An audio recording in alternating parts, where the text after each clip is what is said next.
16 de dezembro, tem última atividade aqui no bairro, na San Nicolás. Nós estamos chamada na comunidade de Aruba para fazer bom uso de oportunidade aqui. Na tua atividade aqui no bairro, é prometer desperdício que você depositar metal. Então, zorpes aqui está prometer para pôr barra também e depositar na atividade aqui no bairro.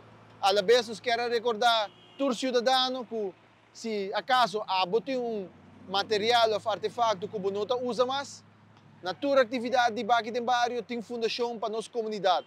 Fundação para nossa comunidade receber essa aqui for dibo e da zorpa e por guardo entregar numa família de necessidade que se porá se bom uso dessa aqui.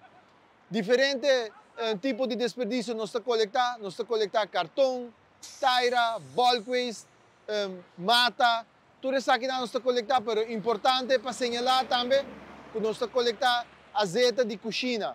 Azeite de cozinha usar acaba, traz essa aqui, seja de bote de plástico ou bote de glass será, assim que nós também por receber essa aqui for de abo como cidadão.